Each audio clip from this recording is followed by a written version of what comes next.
Well, the Kings had a nice comeback against the Hornets last night, but some tough news because De'Aaron Fox only played 9 minutes. And we were wondering, okay, what's the injury? He tried to give it a go, and it looked like his knee was really bugging him. Yeah, he was just hobbling a little bit and was like, nope, I'm a no-go. Well, the Kings did put out a release today that Fox underwent an MRI of the right knee, which revealed a bone bruise. No other structural damage, so that's the good news, but he is not going to play in the Kings' next game against the Miami Heat.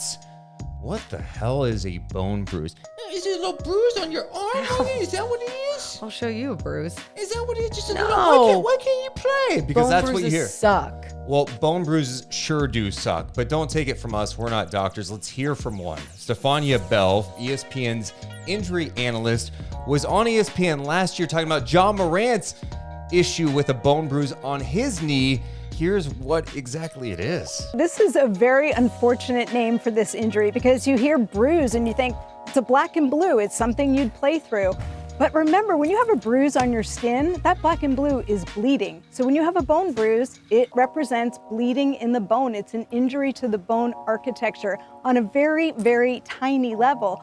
But those trabecula, they're called, when they break, it's called a trabecular microfracture. That's actually another term for a bone bruise. So again, you can see on the picture, you get bleeding in there. It takes a while for bone to heal, and bone has nerve endings. It is painful. So that is what makes it so severe. You have to wait for those symptoms to resolve before you can begin any kind of impact.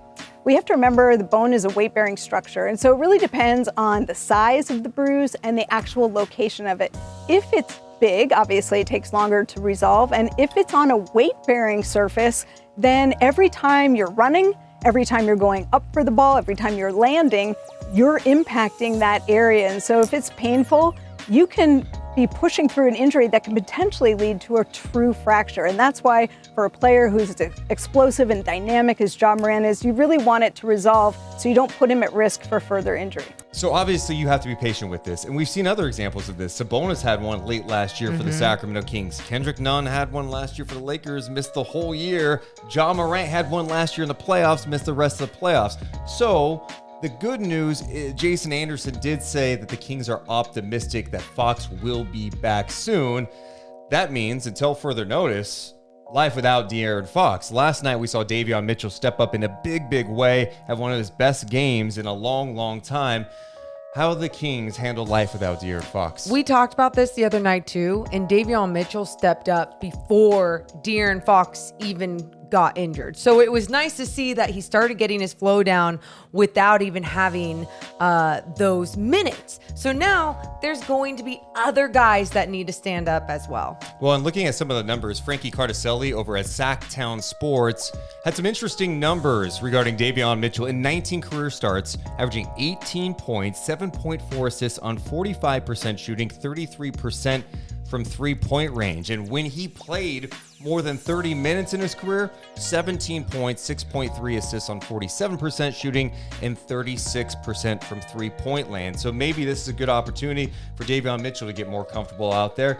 And maybe that won't be a big drop-off for the Kings without De'Aaron Fox because we know Mitchell is capable. Well, we saw what happened in that Hornets game, right? Adversity hit not only with De'Aaron Fox going down, but they were down, and they found a way to crawl back into that one. And they also utilized someone in Matthew Dellavedova when they went deeper into the bench. Yeah, Deli Dime.